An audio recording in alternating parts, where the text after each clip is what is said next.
तो दोस्तों क्या इंसान धरती पर रहकर चांद के ऊपर जमीन बाय कर सकते हैं? तो दोस्तों मैं आज आपको इस वीडियो में इसी का आंसर देने वाला हूं। दोस्तों आइए जानते हैं क्या इंसान धरती पर रहकर चांद के ऊपर जमीन बाय कर सकते हैं या नहीं। दोस्तों आपको इंटरनेट के ऊपर ऐसे बहुत ज्यादा वेबसाइट्स देखने को मिल जाते हैं। वो वेबसाइट्स आपसे कहते हैं कि हम आपसे वो कुछ पैसे लेंगे और वो कहेंगे कि हम चांद के ऊपर आपको जमीन बाय करके देंगे और उसके बदले में वो आपको एक सर्टिफिकेट भी प्रोवाइड करके देंगे। लेकिन दोस्तों ये टोटली फेक है।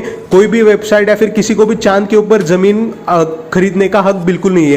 कि एक्चुअल इसकी असलियत क्या है, यानी चांद के ऊपर जमीन बाय करने की असलियत क्या है, वो मैं आज आपको इस वीडियो में बताऊंगा। दोस्तों क्या हुआ, 1960 में एक ट्रीटी साइन की गई जिसमें 100 से ज्यादा देश इन्वॉल्व थे यूनाइटेड नेशंस में, और 100 से ज्यादा देशों ने इस ट्रीटी के ऊपर साइन किया गया। इस ट्रीटी में कहा है कि किसी भी चांद के ऊपर या फिर किसी भी प्लेनेट के ऊपर किसी भी कंट्री का कोई भी स्पेसिफिक हक नहीं हो सकता। और अगर मान लीजिए कल अमेरिका आके बोलता है कि चांद के इस एरिया के ऊपर मेरा हक है, या फिर कल इंडिया आके बोलता है कि चांद के इस एरिया के ऊपर मेरा हक है, तो दोस्तों ऐसा बिल्कुल नहीं है। किसी भी कंट्री, कोई भी कंट्री वो चांद के ऊपर जा सकती है और कहीं पर भी वो लैंड कर सकती है और कहीं पर से मतलब चांद पर से वो वापस आ सकती है, या फिर किसी भी प्लेनेट के ऊपर कोई भी कंट्री जाके वापस आ सकती है। कल को कोई कंट्री ये नहीं कह सकती कि मेरा चांद के ऊपर हक है, मेरा इस प्लेनेट के ऊपर हक है, या फिर चांद के उस पार्ट के ऊपर मेरा हक है, उस पार्ट के ऊपर मतलब किसी और कंट्री का हक है, ऐसा बिल्कुल नहीं कह सकती। और दोस्तों चांद के ऊपर जमीन कोई भी बाय नहीं कर सकता। दोस्तों इंटरनेट के ऊपर जो आपको वेबसाइट कहती है कि हम आपको चांद के ऊपर जमीन बाय करके देंगे,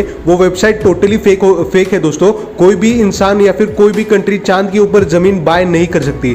दोस्तों ये इंफॉर्मेशन जानकर आपको कैसी लगी मुझे कमेंट्स में लिखकर जरूर बताइए। और दोस्तों अगर आप मेरे यूट्यूब चैनल पे नए हो तो प्लीज सब्सक्राइब करके बेल आइकन को प्रेस कर देना, ताकि ऐसे इंटरेस्टिंग और नॉलेजेबल वीडियोस आपको मिलती रहे।